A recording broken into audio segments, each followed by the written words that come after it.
Kelas kita namanya Doktrin Alkitab Lanjutan. Saudara, kata lanjutan ini mungkin saudara sedikit terintimidasi lah. Gimana kalau saya belum ikut yang sebelumnya? Tidak apa-apa. Karena Doktrin Alkitab ini kita bagi menjadi dua, dan masing-masing bisa berdiri sendiri-sendiri. Kami katakan lanjutan karena ini menjadi bagian yang walaupun terpisah, tapi sebenarnya itu dalam satu modul besar gitu ya. Tapi karena bisa berdiri sendiri-sendiri, saudara tidak perlu khawatir kalau saudara belum mengikuti sebelumnya. Kita akan mempelajari 5 pelajaran karena di dalam setiap hari kita akan membahas satu topik dari 5 ini. Ya, jadi setiap hari kita akan membahas satu bagian, lalu saudara akan berdiskusi di kelas masing-masing. Saya sangat berharap teman-teman bisa berbesar hati ketika mendiskusikannya, karena topik-topik ini lumayan topik-topik yang sensitif gitu ya, karena ada beberapa gereja yang mungkin mengajarkan atau selama ini saudara belum tahu dan sekarang baru tahu, itu akan menolong saudara untuk bisa memperjelas lagi, saudara diskusikan lagi dengan pendeta saudara atau pemimpin rohani di tempat saudara berada. Jadi saudara, ini mungkin banyak dari kita belum terlalu paham, walaupun tahu, maksudnya tuh bisa mengerti, tetapi mungkin secara secara pembinaan saudara belum pernah mendapatkannya. Mungkin saudara lebih banyak membaca ya. Oke, pelajaran yang pertama adalah tentang inspirasi Alkitab. Saudara, doktrin ini seluruh doktrin Alkitab ini sangat penting. Inspirasi apalagi itu sangat penting sekali. Ya, melalui doktrin ini saudara akan dibukakan bagaimana Alkitab itu kita terima, ya. Alkitab itu tidak turun dari surga, Bapak Ibu, tetapi ada satu proses yang sangat panjang. Nah, kita akan belajar dulu beberapa istilah-istilah. Memang istilah-istilah ini biasanya dipelajari di STT, tapi saya yakin teman-teman kaum awam pun sudah sepantasnya atau sewajarnya untuk belajar, ya, supaya saudara bisa semakin mengerti dan semakin terbuka. Inspirasi secara etimologis itu diambil dari 2 Timotius 3 ayat 16. Ada kata theopneustos, itu kata satu-satunya kata di dalam Alkitab yang disebutkan di 2 Timotius 3:16. Artinya adalah dihembuskan oleh Allah atau dinafasi oleh Allah. Jadi setiap bagian dari firman Tuhan yang Tuhan berikan kepada kita itu, Allah ikut campur di dalamnya. Allah yang menginspirasi. Nah, dari kata theopneustos ini, akhirnya muncul satu istilah yang kita kenal sekarang, yaitu inspirasi. Bagaimana Allah menginspirasi. Nah, kata inspirasi ini juga dipakai di dunia umum. Nah, saudara harus hati-hati ya. Wah, saya terinspirasi dengan lagu ini. Itu beda dengan istilah yang kita pakai sekarang. Ini inspirasi itu Allah yang menyatakan diri. Jadi bukan manusia. Jadi saudara harus bisa membedakan ketika kita berkata Alkitab ini diinspirasikan oleh Allah, itu bukan dikasih ide oleh Allah, bukan seperti yang kita biasa bicara ya.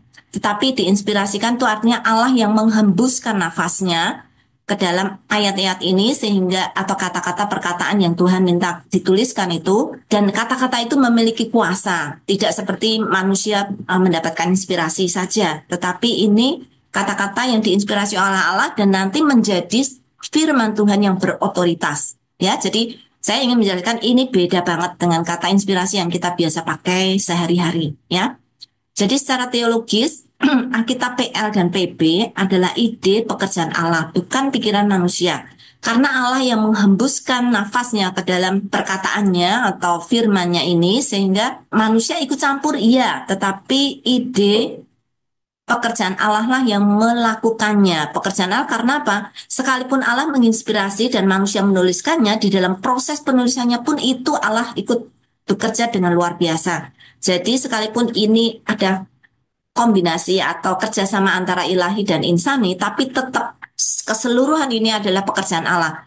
Karena manusia tidak mungkin bisa menuliskan itu tanpa penyertaan Allah. Apalagi menuliskan tanpa salah. Itu kalau bukan Tuhan yang ikut campur di dalamnya, nggak mungkin, ya.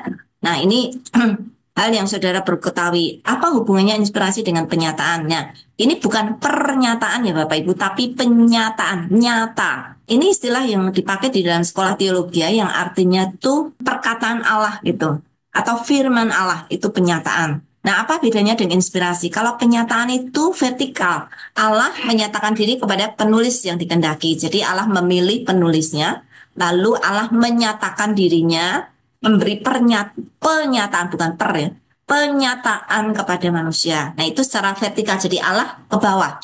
Sedangkan inspirasi adalah proses para penulis itu menuliskan penyataan. Jadi Allah memberi dari atas, lalu manusia menuliskan. Apa gunanya manusia menuliskan? Supaya dimengerti oleh manusia yang lain. Gitu ya.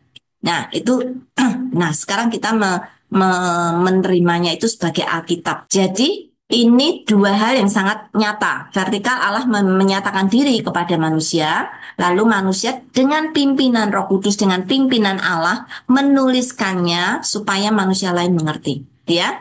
Nah, apa pentingnya doktrin inspirasi ini? Doktrin inspirasi mempercayai bahwa Allah memilih, menguasai, dan memimpin para penulisnya untuk menuliskan perkataannya yang dikehendakinya tanpa salah dalam bahasa aslinya. Tanpa salahnya itu bukan dalam bahasa Indonesia, Bapak Ibu, tapi dalam bahasa asli ketika Tuhan berbicara kepada para penulisnya dan ketika penulisnya itu menuliskan perkataan yang Tuhan berikan kepada mereka. Nah, nanti kita akan lebih jelas lagi ya. Penulisnya menyatakan menuliskan itu bukan berarti Tuhan mendikte, tidak, tapi Allah menyatakan dirinya kepada keseluruhan pribadi dari penulisnya ini, dan penulisnya ini kemudian diperintahkan Allah untuk menuliskannya, dan penyertaan Allah itu memberi jaminan bahwa apa yang dituliskan oleh mereka, walaupun kadang bukan langsung dituliskan, tetapi bisa bahkan bertahun-tahun kemudian baru dituliskan, bisa menuliskannya tanpa salah. Akibat langsung dari penolakan doktrin inspirasi ini sangat fatal, Bapak Ibu, karena kalau saudara menolak doktrin inspirasi ini bahwa Allah menguasai para penulisnya untuk menuliskannya menjadi firman Allah tanpa salah dalam bahasa aslinya, maka artinya saudara menolak keabsahan Alkitab sebagai firman Tuhan yang berotoritas mutlak. Karena itu firman Tuhan, maka kita tunduk mutlak kepada otoritasnya, pada otoritas Alkitab. Nah, kalau saudara tidak mengakui doktrin inspirasi ini, maka saudara tidak akan mungkin bisa menerima Alkitab sebagai otoritas full, otoritas penuh di dalam hidup saudara. Tunduk langsung dalam firman Tuhan. Ya, apakah ada bukti-bukti? Bukti Alkitab banyak. Saudara, kita akan mulai dulu dari Alkitab Perjanjian Lama ya. Baik Alkitab sendiri mengatakan bahwa ini bukan perkataan manusia, ini adalah perkataan Allah. Para penulisnya juga berkata begitu, ini adalah firman Allah. Maka sering dikonfirmasi dengan kata-kata demikianlah firman Allah. Kemudian bahkan penulis-penulis PB, baik Yesus dan juga para rasul juga mengakui bahwa kitab Perjanjian Lama itu adalah kitab yang diinspirasikan, diakui otoritasnya untuk menjadi pedoman bagi hidup orang-orang yang percaya. Nah, sedangkan di dalam Perjanjian Baru tidak jauh berbeda. Para penulisnya, baik itu Petrus, Paulus, dan yang lain, termasuk Yesus sendiri, mengakui bahwa apa yang dituliskan atau diterima oleh para rasul ini, itu adalah yang diinspirasikan oleh Allah. Ya, nanti kita akan melihat lebih jauh dari hal ini ya, tentang proses macam-macam gitu ya. Oke, bukti-bukti dari luar Alkitab. Orang luar pun, artinya orang yang bukan percaya, orang yang tidak percaya dari agama lain atau mereka yang tidak beragama, ketika mereka membaca Alkitab, mereka juga mengakui bahwa apa yang ditulis di dalam Alkitab itu di luar kemampuan manusia untuk berpikir. Misalnya tentang masalah dosa, masalah nubuat, bagaimana manusia bisa tahu kalau bukan itu dari yang sudah lebih dulu tahu. Kemudian sejarah keseluruhan dari penciptaan sampai sekarang, maksudnya sampai wahyu, dan nanti nubuatan akan kedatangan Yesus yang kedua kalinya, itu sesuatu yang tidak mungkin bisa dimengerti oleh manusia. Apalagi nubuatan, dan melihat dari sejarah ya, nubuatan itu dipenuhi dan digenapi, bukan cuma perkirakan atau hanya menubuatkan saja, tetapi nubuatan itu bukan nubuatan kosong, tapi dipenuhi. Itu kalau bukan kitab yang berkuasa, ditulis oleh Allah yang Maha Kuasa, maka tidak mungkin manusia bisa menuliskannya itu. Kemudian kesatuan tema, kalau sudah melihat keseluruhan kitab itu memiliki satu benang merah.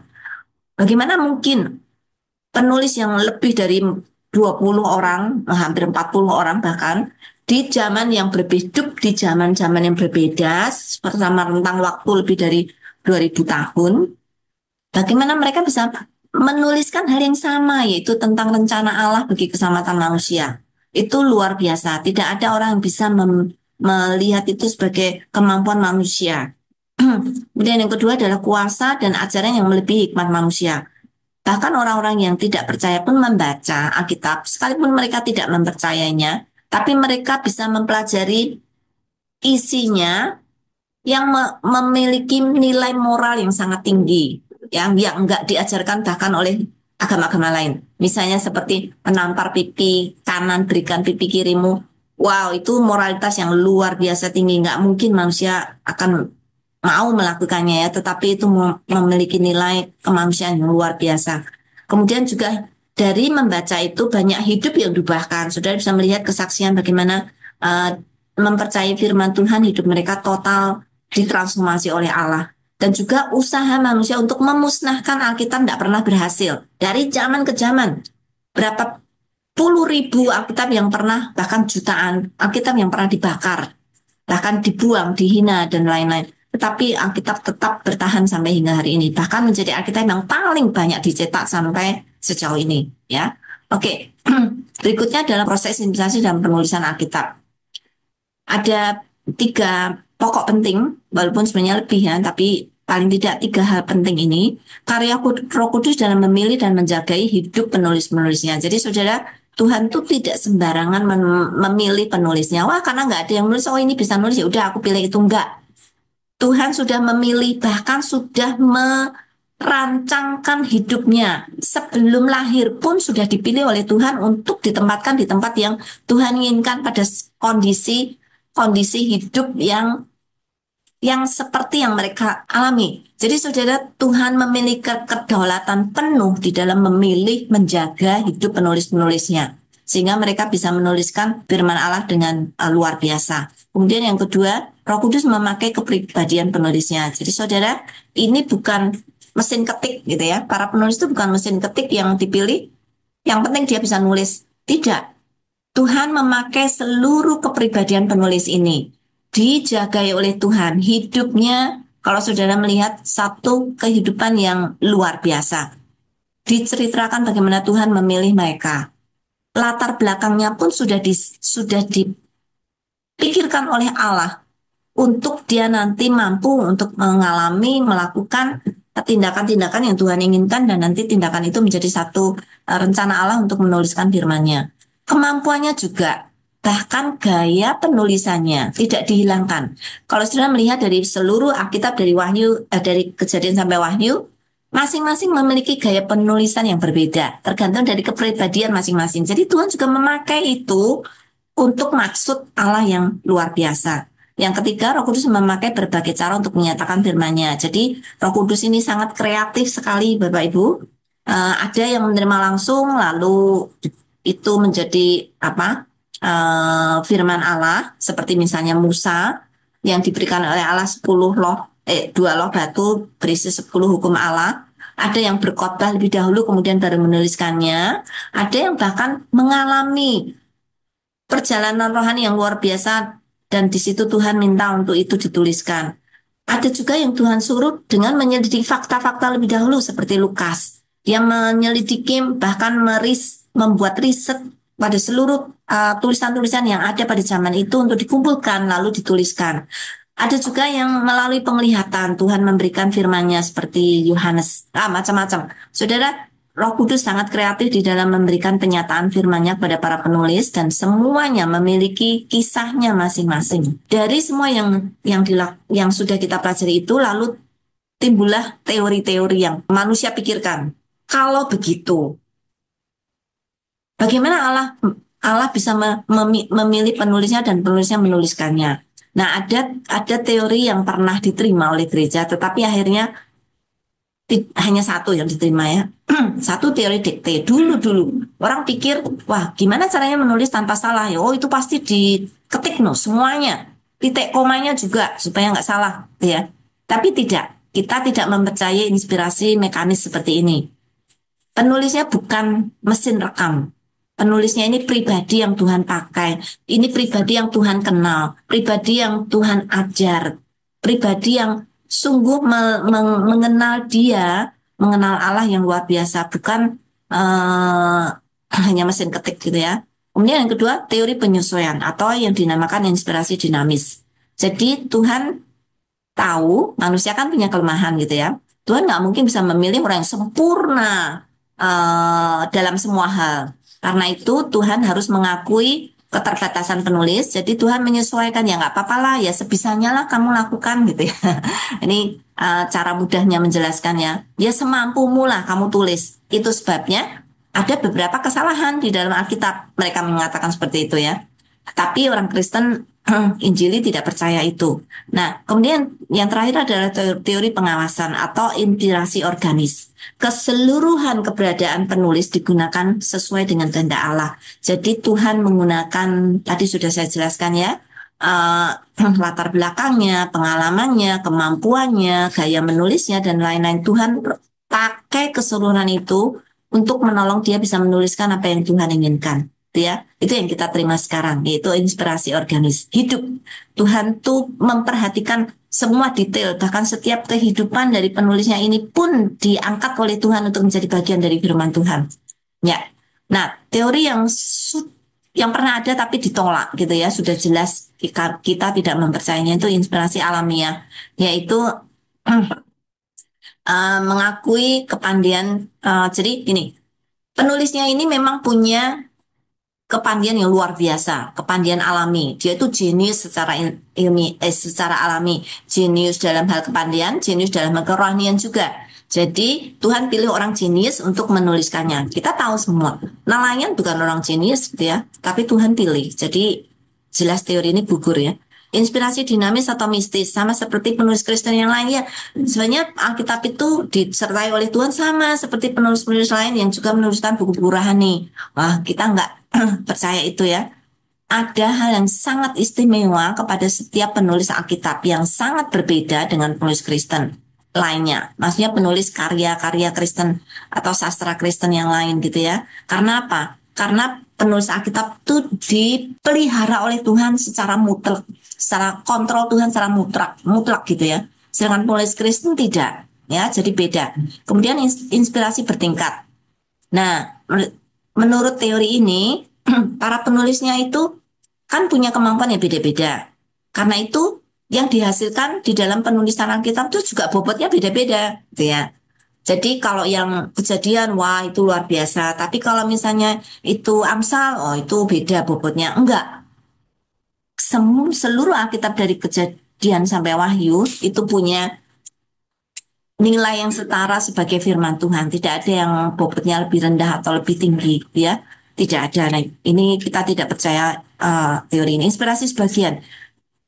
Sebagian ini ini adalah mereka menganggap yang betul-betul diinspirasikan itu cuman pelajaran-pelajaran rohani atau hal-hal yang bersifat yang atau berhubungan dengan keselamatan. Nah, kalau yang ada bagian dari keselamatan, yang ada bau-bau keselamatannya, itu pasti diinspirasikan oleh Tuhan. Sedangkan yang lain itu tidak. Ini seperti dipercaya oleh orang liberal ya. Teologi liberal mempercaya ini. Kita tidak percaya. Keseluruhannya baik itu tentang keselamatan, baik tentang hidup praktis, baik itu tentang hal yang lain, seluruhnya adalah firman Tuhan. Yang terakhir adalah konsep. Jadi konsep itu memang Tuhan memberi inspirasi, tapi kata-katanya enggak. Jadi kata-katanya boleh salah. Yang penting konsepnya betul, itu juga dipercaya oleh teologi liberal ya. Kita nggak percaya. Jadi saudara, secara kesimpulan, memahami inspirasi Alkitab adalah fondasi penting bagi iman Kristen, supaya kita tidak mudah meragukan kebenarannya, meremehkan otoritasnya, atau kehilangan arah dalam kehidupan rohani. Alkitab bukan sekedar buku moral atau buku sejarah atau karya sastra tinggi, tetapi firman Allah yang hidup. Sebagai orang percaya, kita dipanggil untuk menghormatinya, membacanya dengan iman, dan juga menghidupinya dalam setiap aspek hidup kita. Amin. Oke, kita akan masuk yang kedua, kanonisasi Alkitab. Nah, setelah kita tahu bagaimana Allah menurunkan firman-Nya kepada para penulisnya ini, kemudian kita akan bertanya, terus bagaimana itu bisa jadi Alkitab, gitu ya?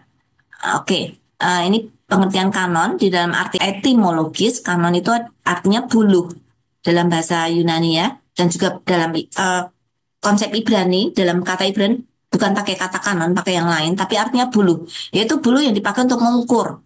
Jadi menjadi punya arti metaforis ya. Buluh itu seperti bambu yang lurus sekali. Saking lurusnya itu dipakai untuk jadi alat pengukur karena itu benar-benar lurus gitu ya.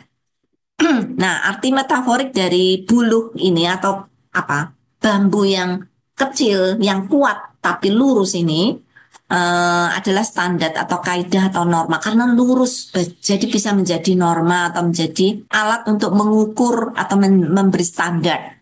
Nah, Bapak Gereja Athanasius memakai kanon untuk merujuk pada Alkitab. Jadi sejak Athanasius memproklamirkan bahwa Alkitab itu menjadi norma kaidah mutlak bagi seluruh kehidupan orang Kristen. Jadi ini adalah kitab-kitab yang diakui oleh gereja pada saat itu, gereja-gereja bukan satu gereja tapi gereja-gereja pada saat itu yang akhirnya merujuk pada Alkitab. Jadi Athanasius memberikan arti teologis bagi kata kanon. Akhirnya menjadi kanonisasi itu menjadi proses ya Kak.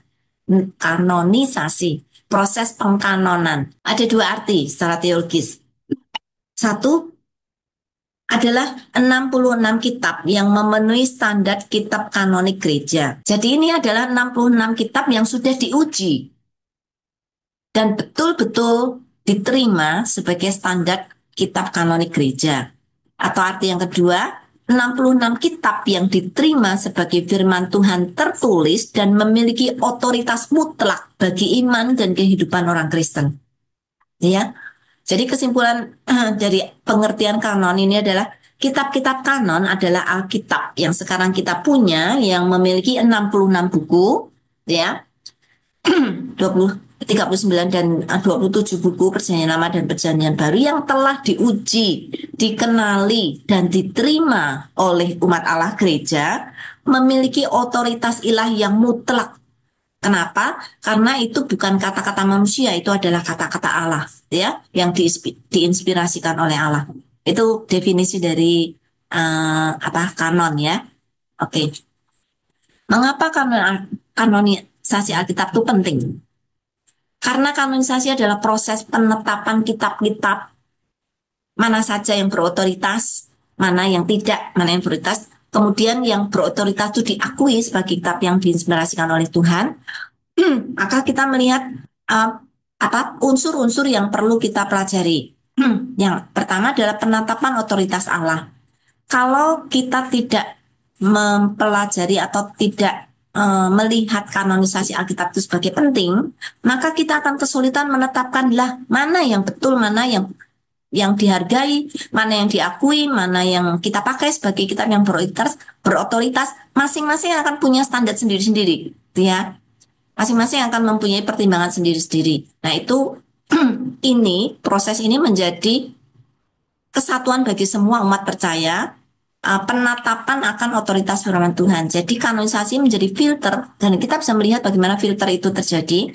Filter untuk memilah tulisan yang sah dan yang tidak sah. Karena saat itu ada ribuan saudara tulisan-tulisan rohani yang ditulis bahkan oleh para rasul.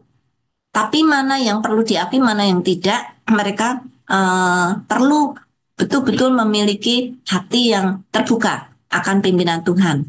Yang kedua, kalau kita tidak mempercayai atau tidak menganggap kanonisasi penting, maka kita akan kesulitan melihat mana yang asli dan bagaimana yang asli ini diajarkan dan menjadi kemurnian pengajaran di dalam gereja.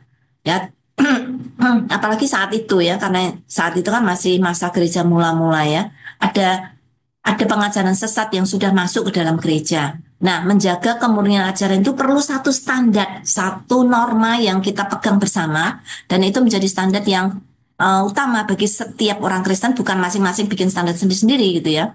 Nah, sekarang masalahnya, siapa yang menentukan? Apakah gereja itu cukup kuasa untuk menentukan? Tidak. Yang menentukan adalah Allah sendiri. Jadi ketika buku-buku ini sudah ada, sebenarnya Allah itu sudah memilih gitu. Tetapi memakai gereja atau komunitas orang percaya ini untuk duduk bersama-sama, kemudian memilah-milah melihat keseluruh isinya, dan dengan pimpinan Roh Kudus, mereka hanya mengakui dan mengesahkan. Jadi sebenarnya yang menetapkan atau menentukan ini firman Tuhan, yang ini bukan, yang ini firman Tuhan, yang ini bukan, itu Allah sendiri, tetapi memakai gereja. Nah, Bagaimana gereja sekarang mengakui, oh ini 66 kitab.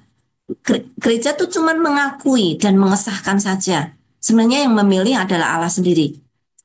Dari mana kita tahu? Karena Allah yang memimpin seluruh proses kanonisasi ini.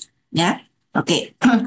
Apakah di dalam penentuan itu ada kriteria? Oh, tentu ada. Ya, bukan berarti tidak ada. Manusia tidak berdoa lalu tiba-tiba tahu, oh yang ini. Enggak, mereka mempelajari keseluruhan salinan-salinan yang ada pada saat itu. Ada ribuan, ada banyak gitu ya. Tetapi mereka mempelajari. Mereka melihat apakah tulisan itu paling tidak ya punya kejelasan otoritas Allah, berbicara atas nama Tuhan. Dan mereka akan meneliti satu persatu. Jadi tidak buta Bapak Ibu. Jadi karena Allah yang menentukan, jadi gereja enak aja tinggal terima. Enggak. Tuhan mengikut sertakan seluruh komunitas orang percaya gereja pada saat itu untuk belajar bersama-sama. Dan Tuhan akan menuntun mereka dengan cara-cara yang unik. Sehingga mereka akhirnya menarik kesimpulan, memberikan kriteria. Pertama, otoritas Alkitab. Nah, Allah jelas. Kemudian dua, hubungan dengan nabi dan rasul. Jadi ditulis oleh nabi dan rasul dan saksi mata pada saat itu. Termasuk misalnya kayak Markus. Markus itu kan bukan rasul ya. Tetapi bukunya atau tulisannya diakui sebagai firman Tuhan. Kenapa? Karena dia tuh saksi mata juga. Dan dari tulisannya itu melihat bukan hanya otoritas berbicara atas nama Tuhan, tetapi juga memiliki ajaran yang tidak bertentangan dengan ajaran para rasul. Ya, yang ketiga adalah kesesuaian kebenaran. Jadi ajarannya selaras dengan penyataan Allah sebelumnya. Tidak bertentangan dengan penyataan Allah yang lain. Jadi ini tulisan ini betul-betul teruji kebenarannya. Karena apa? Seluruh pengajaran yang diberikan itu tidak bertentangan dengan semua kitab-kitab yang mereka terima. Jadi kalau saudara melihat Alkitab tidak mungkin bertentangan dengan dirinya sendiri. Itu kalau bukan Tuhan yang memimpin proses itu, nggak mungkin manusia bisa lakukan, ya. Yang ketiga, keempat, diterima secara luas oleh umat gereja. Di gereja pada umumnya menerima tulisan-tulisan itu sebagai firman Tuhan. Dulu pertimbangan ada beberapa kriteria yang salah yang dipakai, tapi mereka belajar dan mereka akhirnya melihat bukan karena usia kitabnya. Oh ini tua sekali, oh ini lebih tua nih daripada ini. Tidak, bukan karena usia kitabnya. Kemudian bukan karena ditulis dalam bahasa Ibrani. Dulu orang memikirkan ini Tuhan menaruh firman-Nya, penyataannya di dalam komunitas orang Yahudi. Jadi harus dalam bahasa Ibrani. Tidak, ya bukan karena ditulis dalam bahasa Ibrani. Juga bukan karena setuju dengan Taurat. Ada beberapa bapak gereja dulu, wah kalau itu bertentangan dengan Taurat atau tidak sesuai dengan Taurat, maka itu bukan firman Tuhan. Atau kebalikannya, karena ini mengakui Taurat, maka itu harus diterima. Tidak, ya tidak, bukan karena itu. Kemudian yang ketiga, bukan karena memiliki otoritas yang nilai moral yang tinggi. Wah, ini ajaran agamanya sangat tinggi sekali. Bukan karena moralnya tinggi, ya. Itu juga bukan. Jadi yang tadi saudara sudah pelajari itu adalah kriteria yang dipakai untuk penetapan atau penerimaan kanon, ya. Sejarah kanon, wah ini sudah panjang banget saudara. Prosesnya tuh panjang, bukan sehari dua hari pertemuan langsung selesai. Ratusan tahun Bapak Ibu. Dari tulisan Alkitab yang terakhir itu yang ditulis oleh Yohanes itu sudah tahun sekitar 90-an, 90 sampai 100 Masehi. Dan ini baru ditetapkan setelah 300 hampir abad keempat. Jadi ini proses yang panjang, bukan gampang gitu ya. Campur tangan Tuhan luar biasa di dalam proses yang panjang melewati 3 generasi orang percaya. Jadi saudara ini bukan semena-mena satu pertemuan lalu selesai ya, tapi hampir 300 tahun. Ya, bagaimana dengan kanon perjanjian lama? Sejarahnya gimana? Sebenarnya kanon perjanjian lama itu jauh lebih mudah dibandingkan perjanjian baru. Kenapa? Karena sudah terbentuk sejak zaman Esra dan Nehemia. Esra punya, kalau saudara baca buku Esra ya, kitab Esra di dalam perjanjian lama, Esra tuh memiliki diberikan kemampuan oleh Tuhan di dalam menulis, gitu ya. Dia sangat pandai menulis dan dia juga diberikan hati yang sungguh sangat respect terhadap firman Tuhan. Dan saat itu dia sudah melakukan penyeleksian kepada buku-buku yang juga sudah beredar pada saat itu, khususnya dalam perjanjian lama. Nehemia juga seperti itu kalau saudara melihat ya. Silakan baca. Esra menjadi salah satu tokoh kanonisasi perjanjian lama yang luar biasa. Di dalam seluruh buku-buku yang yang dipilah-pilah oleh Esra dan Nehemia ini dibagi menjadi tiga, yaitu Taurat, Nabi-Nabi, dan tulisan lain. Dan diterima disahkan secara luas oleh gereja-gereja atau bukan gereja ya, sorry, komunitas Yahudi pada saat itu, jadi bukan gereja. Ya, bahkan sebelum masa Tuhan Yesus, sebenarnya kitab Perjanjian Lama itu sudah selesai dikanonkan. Kitab Perjanjian Baru jauh lebih lebih sulit, Bapak Ibu, karena kalau Perjanjian Lama itu dipelihara luar biasa, itu bahkan dibawa dari zaman tabut perjanjian ke dalam kemah tabernakel. Jadi itu dipelihara dengan luar biasa. Saudara kalau melihat sejarah dari apa penyalinan kitab Perjanjian Lama dan lain, wah itu luar biasa, Bapak Ibu. Silakan. Di dalam kanon Perjanjian Baru sudah lebih modern. Jadi ada banyak orang menyalin. Dulu Perjanjian Lama itu untuk menyalin aja dibutuhkan ratusan tahun, bukan ratusan tapi puluhan tahun, bahkan ratusan tahun, dan itu melalui ritual yang luar biasa. Di dalam konteks Perjanjian Baru sudah tidak seperti itu. Siapa saja orang percaya yang bisa menulis, maka dia akan tuliskan misalnya ini tulisan Rasul Paulus. Aduh kok bagus banget ya, aku pengen punya. Zaman itu kan nggak ada percetakan, maka dia dia salin itu gitu ya. Pasti salin dengan kehati-hatian. Tapi puji Tuhannya apa? Ada banyak ratusan, bahkan ada ribuan salinan, sehingga mereka bisa menyeleksi satu persatu dibandingkan satu persatu dan mereka bisa melihat mana yang paling apa namanya paling tepat dengan apa yang sudah diajarkan oleh Tuhan Yesus dan para rasul-rasul, ya. Nah, karena perjanjian baru muncul dengan sangat cepat sekali setelah Yesus dan murid-muridnya dipanggil Tuhan. Artinya setelah mereka nggak ada lagi. Karena setelah nggak ada lagi kan terjadi krisis otoritas. Dulu kalau nggak tahu dia akan langsung tanya Tuhan Yesus. Kalau nggak tahu langsung tanya Rasul. Tapi kalau Tuhan Yesus dan Rasul tidak ada, sekarang kalau kita ada pertanyaan rohani mau tanya ke siapa? Maka dibutuhkan pedoman yang berotoritas untuk orang-orang pada masa gereja mula-mula itu. Kemudian krisis pengajaran. Sudah mulai ada ajaran sesat masuk ke dalam gereja. Nah itu perlu dibasmi gitu ya. Sehingga perlu ada pedoman standar pengajaran yang tepat. Sehingga bisa menyingkirkan ajaran-ajaran sesat yang tidak sesuai dengan ajaran Kristus.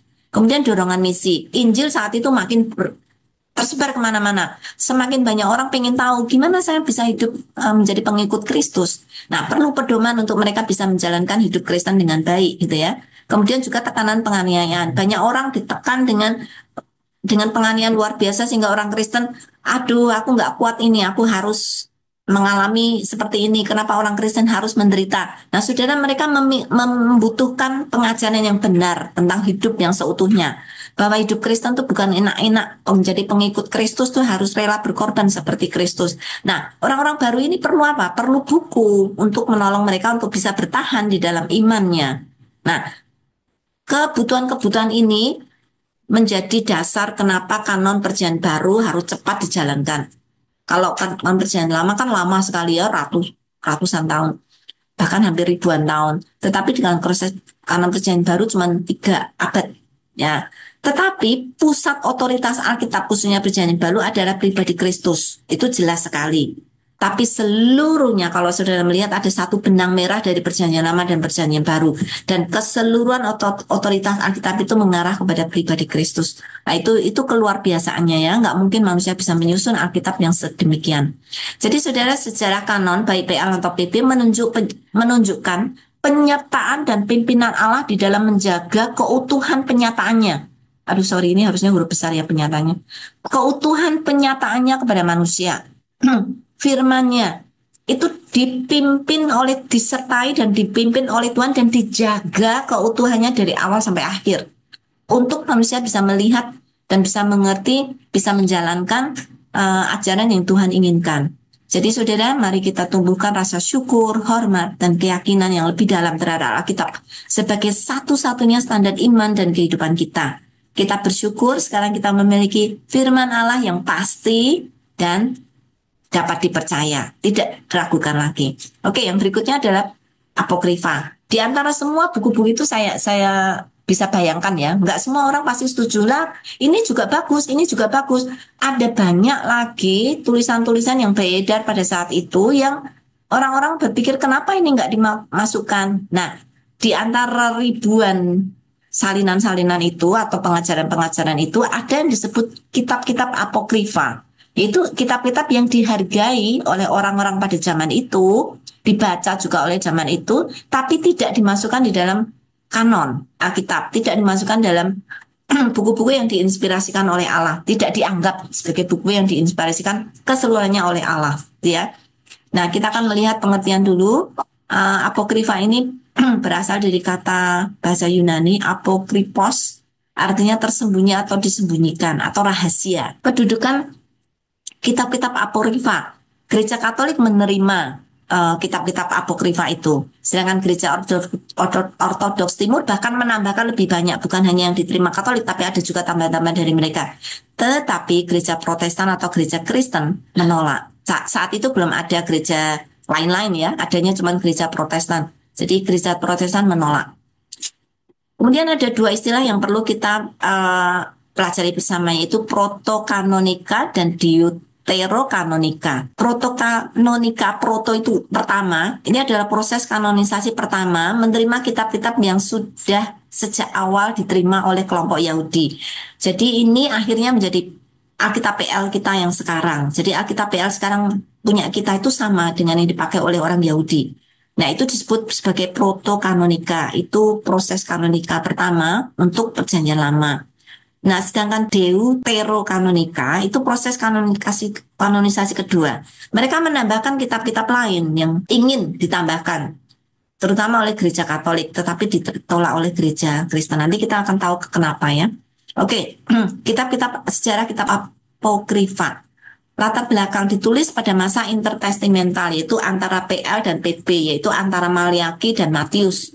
Itu ada 400 tahun masa gelap gereja, di mana tidak ada nabi yang berbicara pada saat itu. Nah, krisis otoritas dan krisis saat itu sangat sangat membuat orang rindu untuk mendapatkan bahan-bahan untuk kehidupan rohani mereka. Jadi ada banyak orang menuliskan banyak sekali tulisan-tulisan saat itu, bahkan tulisan-tulisan yang sifatnya walaupun religius ya, tapi itu fiksi religius yang ditulis untuk menjadi penghiburan pada masa-masa gelap itu.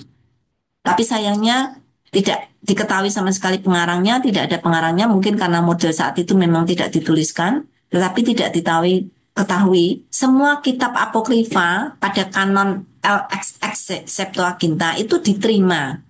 Tetapi pada pertemuan Septuaginta kemudian ditolak, terutama sidang yang di Yamima itu menetapkan, Yamni ya, itu menetapkan bahwa kitab apokrifa tidak dimasukkan di dalam Alkitab. Ditolak kelompok Yahudi dan gereja Kristen karena tidak diterimanya kitab-kitab apokrifa ini, tapi tidak dilarang untuk dibaca. Jadi boleh dibaca sebagai buku-buku rohani saja. Ya.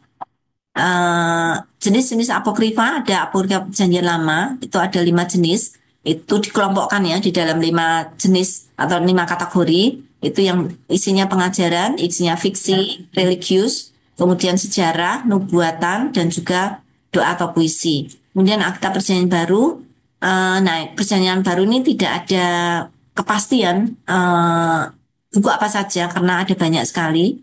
Dan kebanyakan itu fiksi-fiksi religius dan beredar pada masa gereja sebelum gereja mula-mula, tapi juga setelah gereja mula-mula. Jadi yang perjanjian baru hanya yang setelah gereja mula-mula. Jadi setelah para rasul mati atau sebagian mati sampai tahun 150 banyak beredar kitab-kitab seperti itu. Bentuknya bisa berupa surat, Injil, kisah. Kalau saudara dengar Injil Barnabas, itu lahir pada saat itu juga. Itu disebut sebagai kitab apokrifa dan kumpulan ajaran-ajaran. Jadi saudara, ada 2 ajaran gereja Katolik yang didukung oleh kitab apokrifa ini.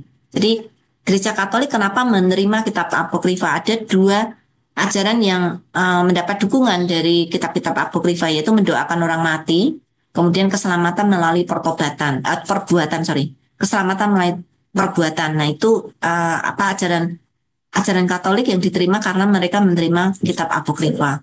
Ya, alasan kenapa gereja menolak.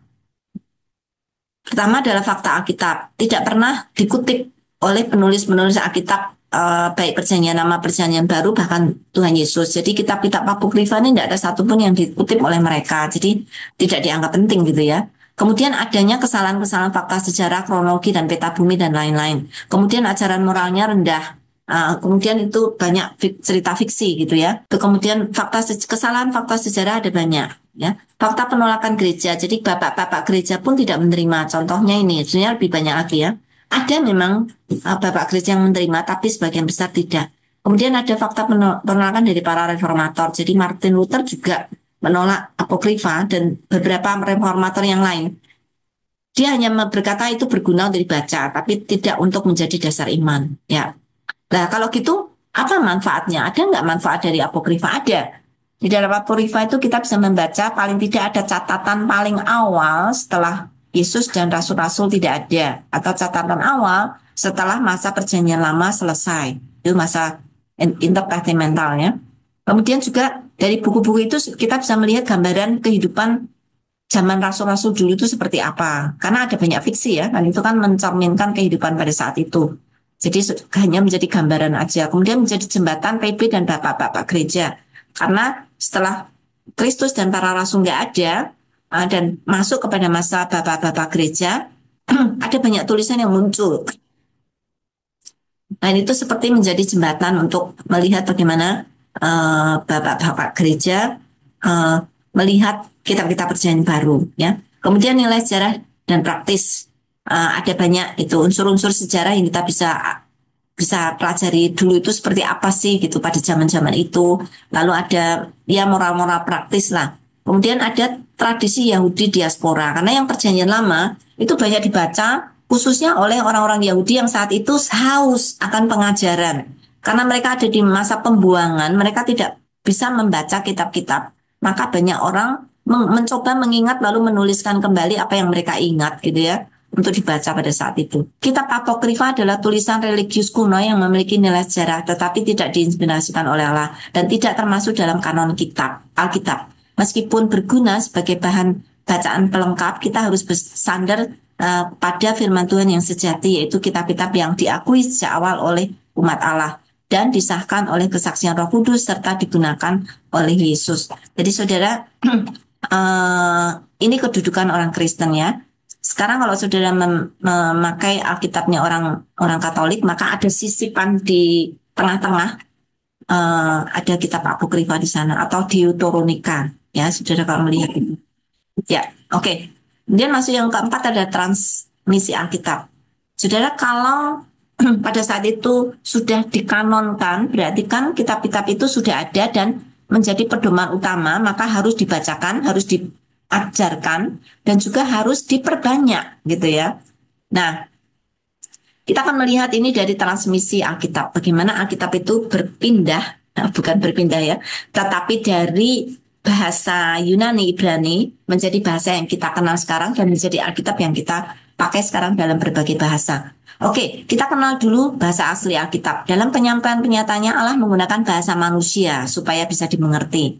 Sekalipun bahasa manusia itu juga punya keterbatasan. Tapi Allah bukan menyesuaikan diri, tapi Allah mengontrol keterbatasan itu dan Allah tetap bisa memakainya untuk menyatakan penyataannya.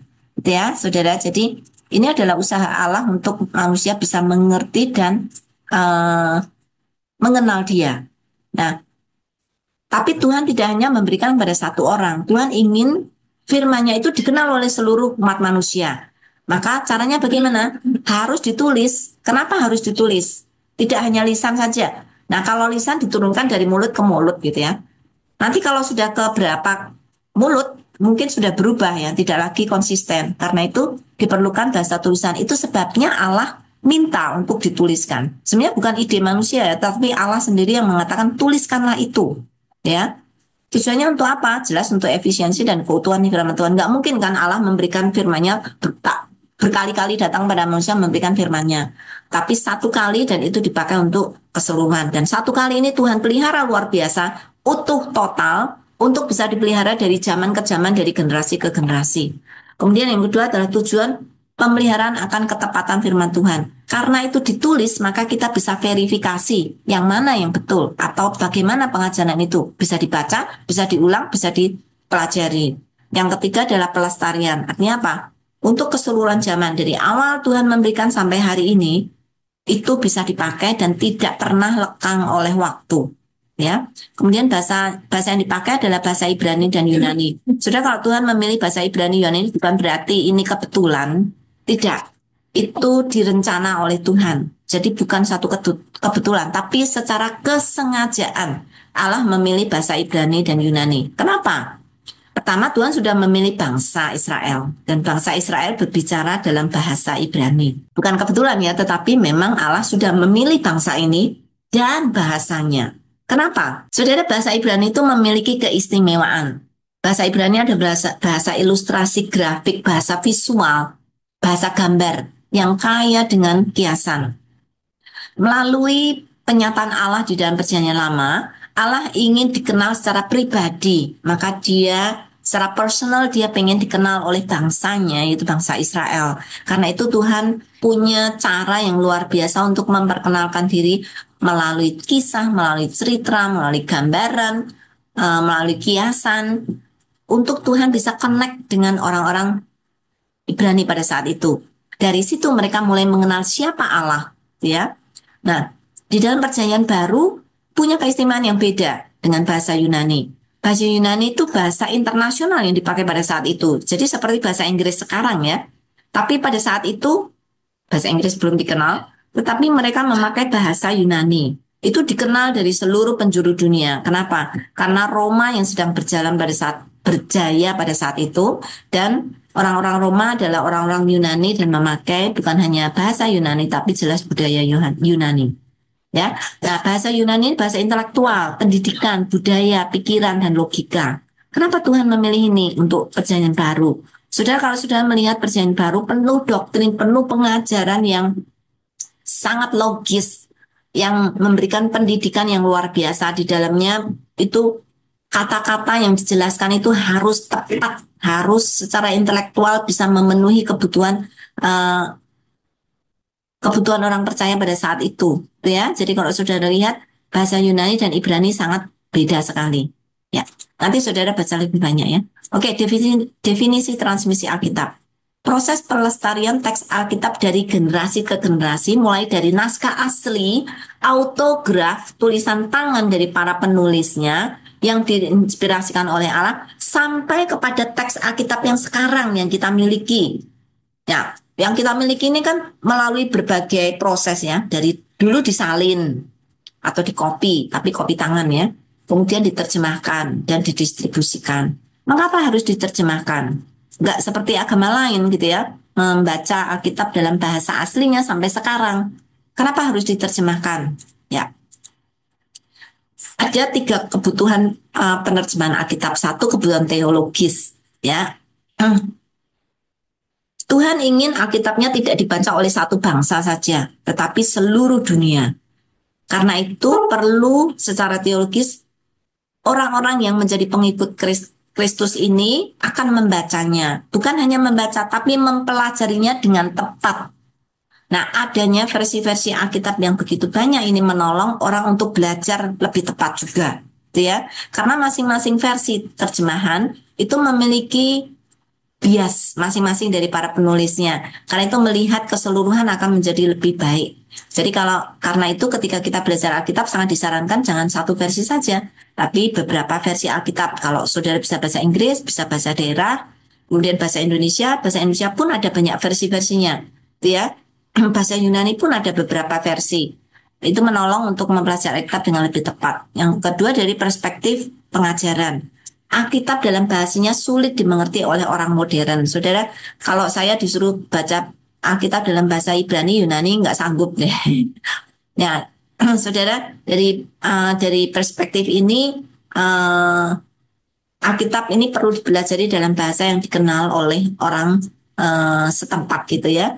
Kemudian untuk perspektif misi, Injil harus disebarkan, harus dimengerti, dan harus menjadi makanan rohani. Jadi kalau tidak dimengerti, orang tidak bisa membaca, maka tidak bisa disebarkan dan tidak bisa menjadi makanan rohani. Ya, mereka hanya menghafal buta tanpa tahu apa artinya. Oke, sejarahnya panjang, saudara bisa membaca di modul. Secara singkatnya ada di modul, periode-periodenya ada, juga sejarah singkat penerjemahan untuk bahasa Indonesia. Bahasa Indonesia tuh, saudara, penerjemahan Alkitab dan bahasa Indonesia tuh luar biasa. Indonesia adalah negara yang paling kaya memiliki sejarah penerjemahan Alkitab. Karena dari zaman Melayu kuno, kemudian Indo-Melayu lama, kemudian Indonesia modern, sampai sekarang ke bahasa-bahasa suku.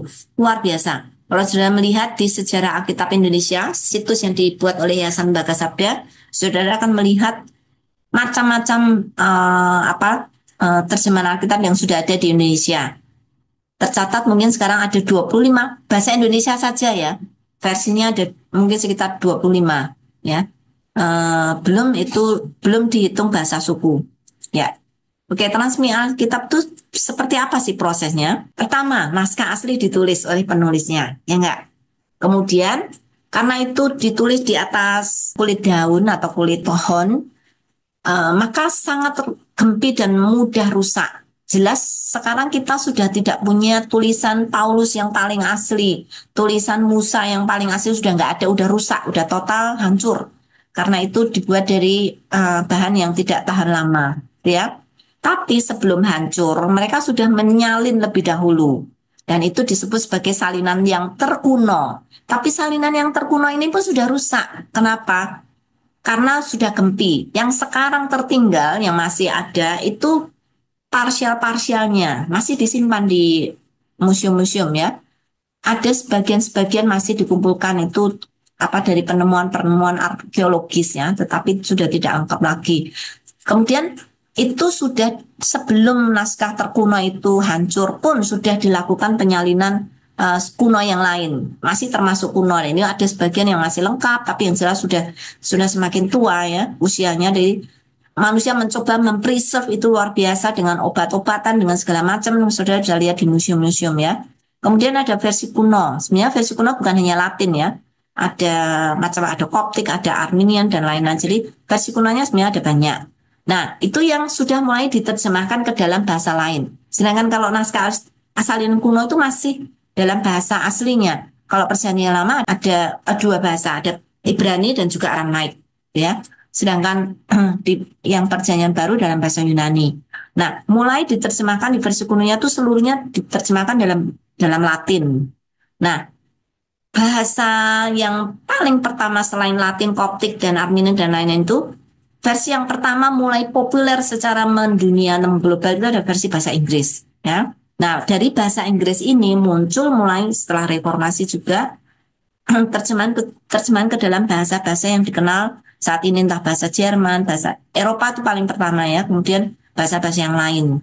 Nah, kemudian menjadi versi terjemahan Alkitab. Tadi versi terjemahan Inggris atau versi kuno terjemahan Latin, Koptik dan lain-lain, versi terjemahan Inggris, versi terjemahan Alkitab dalam berbagai bahasa, kemudian dalam bahasa suku. Nah, versi terjemahan Alkitab dalam berbagai bahasa ini semua bahasa Vietnam, bahasa Indonesia, bahasa Thailand dan macam-macam ya. Dalam berbagai bahasa Afrika, India dan lain-lain. Dilihat aja bahasa sukunya ada banyak sekali ya. Indonesia juga ada lebih dari 700 bahasa suku di Indonesia. Ya, kalau sudah melihat ini mungkin lebih tertata. Pertama naskah asli Alkitab, kemudian naskah salinan paling kuno, naskah salinan kuno yang ketiga, kemudian terjemahan kuno, Latin dan lain-lain, terjemahan bahasa Inggris, kemudian terjemahan bahasa lain-lain, ya. Nah, karena Alkitab itu diterjemahkan, tidak diterima aslinya, kita nggak melihat aslinya, sudah melihat ada masalah nggak di dalam mentransmisi Alkitab ini. Jadi Alkitab diturunkan ke dalam berbagai bahasa-bahasa lain. Saudara pasti bisa menebak ya masalahnya, yaitu masalah apa? Ketepatan isi dan keabsahan. Isinya tepat nggak diterjemahkan dari satu bahasa ke bahasa yang lain? Kalau sudah diterjemahkan, kalaupun sudah tepat, itu absah nggak untuk dipakai? Ya? Nah, itu yang menjadi pertanyaan dari kita semuanya. Jadi, kita akan melihat lebih banyak lagi ya. Masalah dan transmisi. Teks asli sudah rusak. Tetapi ilmu textual criticism bisa merekonstruksi lagi untuk mendekati aslinya, ya. Itu dari naskah-naskah kuno, salinan-salinan itu dilakukan dengan cara ritual ritual religius yang luar biasa oleh bangsa Ibrani, bangsa Yahudi.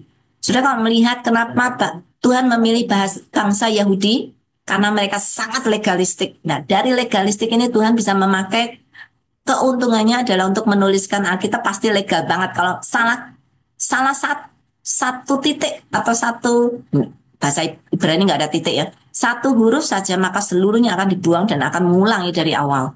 Mereka sangat legalistik dalam hal itu. Kemudian kesalahan salinan manuskrip, ada yang kadang mungkin ngantuk, aku nggak tahu ya. Apa namanya, kesulitannya kadang ada huruf yang double, ada yang ini, tapi tidak ketahuan. Kalau ketahuan pasti tidak akan diulang, tetapi kalau tidak ketahuan, jadi ada typo-typo di sana. Kemudian ada perbedaan versi dan tafsiran. Jadi usaha untuk kesalahan salinan adalah saudara bisa bandingkan karena naskahnya cukup banyak ya. Jadi bisa dibandingkan satu dengan yang lain. Kalau dua orang membuat salinan, nggak mungkin punya kesalahan yang persis sama, bukan? Kalau dibandingkan maka saudara akan melihat yang betul yang mana. Kemudian perbedaan versi, tafsiran, gimana caranya mengatasi? Proses terjemahan harus setiap pada teks aslinya, ya. Jadi harus cukup legalistik dalam hal itu, cukup harafiah untuk bisa menolong mengerti secara tepat ketepatan di dalam penerjemahan. Bagaimana pengaruh budaya dan teknologi? Masing-masing penerjemahan ini kan punya budaya yang beda-beda, punya pemahaman teologi yang beda-beda. Gimana caranya? Maka ada sekolah atau ada tim penerjemah yang sudah dilatih untuk bisa memegang prinsip-prinsip penerjemahan Alkitab yang akurat. Ya, jadi ada banyak yang bisa kita lakukan mengatasi masalah-masalah yang ada. Saudara, tidak ada terjemahan Alkitab yang sempurna. Saudara mau cari di seluruh dunia, yang kita punya sekarang adalah salinan atau terjemahannya saja. Jadi tidak ada terjemahan Alkitab yang sempurna. Tapi bukan berarti tidak dapat dipercaya. Setiap proses penerjemahan Alkitab juga disertai Roh Kudus. Walaupun tidak dalam pengawasan total seperti para penulis Alkitab. Ya, kita akui itu ya. Karenanya setiap terjemahan Alkitab masih bisa direvisi, masih bisa disempurnakan. Roh Kudus memakai komunitas orang percaya, khususnya yang sudah dilatih oleh Tuhan, yang sudah dipelihara oleh Tuhan hidupnya, terus-menerus mengawasi pekerjaan penerjemahan Alkitab. Jadi Tuhan bekerja sama dengan komunitas orang percaya untuk terus mengoreksi supaya terjemahan-terjemahan itu semakin mendekati kepada sempurna. Ya, jadi saudara kita semuanya punya tugas. Karena ini, maka saudara Yayasan Bakas Sabda yang memiliki Alkitab yang terbuka namanya, kami memiliki satu fitur untuk koreksi. Jadi kalau saudara baca dan saudara pelajari dan saudara bandingkan dan saudara pelajari betul-betul, bandingkan dan saudara melihat Alkitab ayat itu ada salahnya, saudara bisa memberikan koreksi pada kita. Nanti kami akan pelajari, kami akan lihat lagi sehingga kitab ayat itu seperti target yang berjalan terus menerus diperbarui walaupun tidak cepatnya, tapi karena di dalam koreksi itu perlu pengawasan yang luar biasa. Paling tidak kita akan pelajari betul-betul sehingga koreksi itu betul koreksi yang memang harus gitu ya. Oke, iluminasi Alkitab ini bagian yang terakhir ya. Definisi dari iluminasi. Iluminasi berasal dari kata potizo dalam bahasa Yunani, artinya menerangi, memberi penerangan batin. Jadi iluminasi itu diartikan sebagai karya Roh Kudus untuk membuka hati dan pikiran manusia sehingga mengerti dan mengasihi firman Tuhan. Jadi kalau saudara tadi sudah belajar inspirasi, Tuhan menyuruh penulisnya untuk menulis, ya. Setelah itu saudara melihat itu harus disahkan oleh gereja atau paling tidak yang Tuhan sudah tunjukkan itu distandarkan di dalam kanon. Lalu Alkitab yang sudah distandarkan ini akan diteruskan kepada seluruh dunia. Karena itu perlu ditransmisi, perlu diterjemahkan. Dan ketika diterjemahkan, saudara punya nilai-nilai yang luar biasa di dalam penerjemahan itu. Nah sekarang sudah ada di tangan-tangan orang-orang menerimanya. Lalu setelah kita membaca, apakah Allah masih memelihara? Ya, yaitu dengan iluminasi. Jadi Roh Kudus itu menyertai bukan hanya dari penulis Alkitab, tapi juga kita yang sekarang membacanya. Kita Roh Kudus yang sudah tinggal di dalam hati orang percaya itu akan membuka pikiran kita sehingga kita mengerti, mengasihi firman Tuhan. Tanpa penyertaan Roh Kudus, saudara akan mengerti Alkitab dengan cara yang salah. Nah ini yang saya kutipkan di Mazmur ya, bukalah mataku supaya aku memandang keajaiban dari Tauratmu. Itu doa Daud yang luar biasa ya. Dia tahu persis manusia bisa salah memandang firman Tuhan. tapi dia berdoa supaya Tuhan yang membuka matanya untuk melihat. Tapi saudara, firman Tuhan itu saudara ngerti atau tidak ngerti tetap firman Tuhan. Ada orang yang bilang, Bu, berarti kalau aku nggak ngerti firman Tuhan ini artinya apa? Berarti itu bukan firman Tuhan. Loh, enggak. Banyak orang memisahkan antara logo dan rema ya. Logos dan rema. Logos itu firman Tuhan. Saudara ngerti nggak ngerti tetap firman Tuhan. Saudara mudeng nggak mudeng tetap itu firman Tuhan. Saudara bahkan percaya atau tidak percaya itu tetap firman Tuhan. Tetapi ketika Roh Kudus membukakannya dan kita menjadi mengerti dan orang bilang itu rema, artinya kita sedang diiluminasi oleh Roh Kudus untuk kita bisa menghidupi firman itu, gitu ya. Jadi Roh Kudus menerangi mengiluminasi kita sehingga pikiran hati kita mengerti maksud firman Tuhan. Jadi ada orang yang baca asal baca, nggak mudeng, nggak ngerti. Bahkan kalau saudara nggak punya alat-alat untuk belajar Alkitab, seringkali kita banyak sekali nggak mengerti. Ada dua masalah ketika orang belajar firman Tuhan. Satu, nggak punya banyak waktu. Saudara, alasannya apa? Saya nggak punya waktu untuk belajar karena butuh waktu berjam-jam. Kemudian yang kedua karena nggak paham. Nah, nggak paham apa? Karena perlu alat-alat. Tuhan menyediakan. Ada kamus Alkitab, ada ekosistem yang luar biasa yang disediakan oleh Sabda untuk saudara belajar. Gitu ya. Nah, ketika saudara belajar itu memudahkan Roh Kudus untuk apa? Untuk menerangi pikiran saudara. Kalau saudara nggak belajar apa-apa, pikiran saudara kosong, bagaimana Roh Kudus akan memimpin gitu? Roh Kudus akan kesulitan lah di kepalamu aja kosong, gimana gimana kamu bisa mengerti gitu ya. Jadi kita harus merenungkan, mempelajari firman Tuhan, menstudi Alkitab sehingga dari situ Roh Kudus akan menuntun kita gitu ya. Roh Kudus tidak menuntun dalam keadaan vakum saudara, tetapi penuh dengan firman-Nya, maka Roh Kudus akan memimpin. Apa bedanya inspirasi dan iluminasi? Tadi berbicara tentang bagaimana para penulis menuliskan Alkitab. Apa bedanya dengan iluminasi? Pertama dulu ya, persamaannya. Keduanya adalah karya Roh Kudus yang berhubungan dengan firman Allah. Perbedaannya apa? Perbedaannya inspirasi penulis Alkitab itu yang dipimpin oleh jadi penulis Alkitab yang dipimpin oleh Tuhan. Sedangkan iluminasi itu pembaca Alkitab yang dipimpin oleh Tuhan. Nah, penulisnya itu bisa menuliskan firman Tuhan dalam bentuk apograf untuk benar tanpa salah. Tapi ditulis sekali saja, tidak berkali-kali. Satu kali saja. Artinya apa? Seluruh Alkitab 66 itu sekarang sudah selesai karena itu sudah ditulis satu kali dan sudah selesai. Itu inspirasi. Sedangkan iluminasi itu pembacanya yang diterangi oleh Tuhan untuk memahami, menerapkan.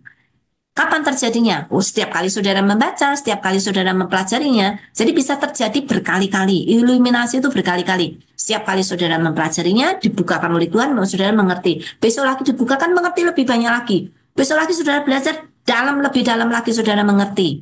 Ya, tetapi karena ini berhubungan dengan pembacanya, harus terus diuji. Ada orang bisa mengajarkan sesat karena dia mempelajari kitab dengan cara yang salah, gitu ya. Nah, sehingga mengambil kesimpulan yang salah. Jadi harus tetap diuji. Ya. Oke. Jadi kalau secara lebih gampang lagi, inspirasi itu Roh Kudus berbicara dan memimpin penulis Alkitab. Kalau iluminasi, Roh Kudus berbicara dan menerangi para pembaca Alkitab. Kerjasama yang luar biasa ya, saudara. Tuhan tuh tidak meninggalkan kita orphan atau yatim. Tuhan meninggalkan firman-Nya untuk kita bisa mengerti. Luar biasa. Ya. Oke, pentingnya iluminasi. Kenapa penting sih? Jelas sangat penting. Tanpa dibukakan pikiran kita oleh Roh Kudus, maka kita nggak bisa ngerti apa-apa. Kenapa nggak bisa dibukakan? Pertama, karena pikiran manusia yang gelap dan dosa. Manusia sudah jatuh ke dalam dosa. Kita tidak bisa mengerti Alkitab dengan benar lagi, kecuali Roh Kudus yang memimpin kita. Kita selalu tergoda. Kita selalu tidak murni lagi ketika kita membaca Alkitab. Ada banyak latar belakang dan kepentingan-kepentingan yang kita punya ya. Kemudian saudara, hati manusia yang keras atau bebal. Saudara, mungkin saudara membaca Alkitab berkali-kali ya. Tapi mungkin baru satu kali akhirnya saudara ngerti apa yang diinginkan oleh Tuhan. Lalu saudara bertobat. Hati manusia itu bebal. Dia mau apa? mau keinginannya sendiri, ya, tidak mau mengerti apa yang Tuhan inginkan. Yang ketiga jelas kuasa setan yang menyesatkan. Saudara, kalau saudara melihat perumpamaan penabur, setan itu bisa bukan hanya mencuri firman Tuhan, tapi juga bisa menyesatkan kita. Jadi harus berhati-hati. Perlu Roh Kudus untuk menjaganya, ya. Kemudian yang keempat, pengaruh kuasa kedagingan. Jelas kita kita milih Alkitab yang perintahnya enak-enak, ya. Kita akan milih yang berkat-berkatnya saja. Nah, sering orang kayak gitu, ya. Kita punya kuasa kedagingan yang perlu dilumpuhkan oleh Roh Kudus. Maka firman Tuhan perlu dibimbing oleh Roh Kudus untuk diterima dengan benar apa adanya, bukan dengan pengaruh kuasa kedagingan. Ya, pekerjaan Roh Kudus dalam iluminasi. Roh Kudus pengajar, penafsir Alkitab bagi orang percaya. Jadi saudara yang menjadi pengajar, penafsir ketika saudara menafsirkan Alkitab, sebenarnya peran Roh Kudus luar biasa di situ. Tanpa Roh Kudus maka saudara akan menafsirkan dengan cara yang salah, dengan hasil yang salah. Dan ketika saudara sudah dibukakan, maka saudara akan bertobat. Itu juga pekerjaan Roh Kudus, menginsyafkan orang akan dosa-dosanya. Saudara, ada orang yang begitu sombong, ya, bahwa dia orang yang baik. Tetapi ketika Roh Kudus menyentuh hatinya, dia luluh dan akhirnya dia menangis karena ternyata dosanya begitu banyak. Tanpa penerangan Roh Kudus kita nggak ngerti berapa banyak dosa kita dan betapa itu menjijikkan di hadapan Tuhan. Yang ketiga, menerangi. Roh Kudus menerangi sehingga orang dapat mengerti firman Tuhan dengan benar. Banyak orang mengerti firman Tuhan, bahkan sampai saat ini, ya Bapak Ibu, saudara harus sangat selektif ketika mempelajari firman Tuhan. Ada banyak pengajaran apalagi dengan media sosial, ya, di YouTube, terlalu banyak pengertian-pengertian firman Tuhan yang sudah melencengkan. Jadi saudara harus belajar sendiri dan minta Roh Kudus untuk menerangi, ya. Iluminasi sangat penting. Bagaimana Roh Kudus mengiluminasi? Dengan dia tinggal di dalam hati kita. Dia tinggal bersama-sama kamu. Saudara, Roh Kudus tidak jauh. Tapi hidup saudara harus suci. Kalau saudara hidupnya kotor, hidupnya penuh dosa, Roh Kudus akan diam. Dia tidak akan berbicara kepada saudara. Roh Kudus akan berbicara ketika hati kita terbuka menerima pimpinan dari Roh Kudus. Yang kedua, bagaimana Roh Kudus mengiluminasi dengan memberi pengajaran, mengingatkan kita akan kebenaran. Untuk itu seringkali Roh Kudus memakai pendeta, memakai pengkhotbah, memakai pengajar untuk mengajar dan mengingatkan kita. Ya, jadi tidak hanya langsung kita belajar dari Alkitab, kita juga bisa belajar dari orang lain. Ia akan mengajarkan, mengingatkan kamu apa yang telah kukatakan kepadamu. Jadi, saudara, mengingatkan kan, kalau kita namanya lupa, kita mengingatkan diri sendiri susah, ya. Kadang orang lain lebih cepat untuk mengingatkan kita daripada kita ingat sendiri. Kemudian yang ketiga, menolong pertumbuhan rohani. Orang dewasa rohani akan mencari hikmat dari Roh Kudus. Saudara, hanya orang-orang yang memang hatinya ditarik oleh Roh Kudus untuk belajar firman Tuhan. Ada begitu banyak orang yang tidak mau belajar Alkitab, ya. Maka rohaninya akan terus menjadi kerdil. Tetapi orang yang dewasa rohani selalu rindu untuk mengisi hidupnya dengan hikmat yang dari Roh Kudus. Yang keempat, bekerja bersama dengan firman Tuhan. Segala terang dan pengertian harus sejalan dengan firman Tuhan. Jadi saudara, apapun yang kita ambil dari pengajaran yang saudara pelajari dari Alkitab, saudara harus pastikan itu sejalan dengan seluruh kebenaran firman Tuhan di dalam Alkitab. Jadi bukan benar menurut Injil Markus saja, benar menurut Kejadian saja. Seluruh kebenaran Alkitab itu harus mendukung apa yang kita mengerti. Kalau ada yang bertentangan, berarti saudara sudah menafsirkan itu secara salah. Karena Alkitab menjamin tidak ada pengajaran yang bertentangan satu dengan yang lain. Jadi apa yang harus kita lakukan? Kita harus merendahkan hati, membuka diri. Ini bukan masalah pandai intelektual, Bapak Ibu. Sekalipun saudara pandai membaca Alkitab, belum tentu saudara akan menerima penerangan dari Roh Kudus. Tetapi dengan kerendahan hati dan membuka diri, maka Roh Kudus akan memberikan pengertian. Jadi pengertian itu tidak selalu Roh Kudus pilih orang yang pintar secara intelektual. Bahkan orang yang sangat sederhana, mungkin yang tidak berpendidikan, Tuhan berikan hikmatnya kepada mereka. Kedua, berdoa minta terang dari Roh Kudus. Setiap kali saudara belajar firman Tuhan, membaca firman Tuhan, berdoalah. Mulai dengan doa. Kalau dalam langkah PA dalam sabda ada langkah 0, itu berdoa. Karena langkah yang paling penting dan saudara akan ingat, langkah 0. Kalau ada proses hermeneutika 1, 2, 3, langkah-langkah yang harus saudara alami, langkah 0 adalah berdoa. Haus akan kebenaran dan taat. Saudara, bukan hanya aku rindu, tapi nggak mau menjalankan. Jadi Roh Kudus akan sangat menolong orang-orang yang memiliki hati yang kehausan untuk mengerti firman Tuhan dan berkomitmen untuk menjalankannya. Ya, kemudian yang keempat, bergumul dalam komunitas firman Tuhan. Roh Kudus sering bekerja melalui kebersamaan orang-orang percaya. Jadi saudara, belajar bersama-sama itu sangat hebat kuasanya, sangat powerful Bapak Ibu. Jadi jangan hanya belajar sendiri, belajarlah dalam komunitas seperti yang sekarang sudah lakukan melalui MLC.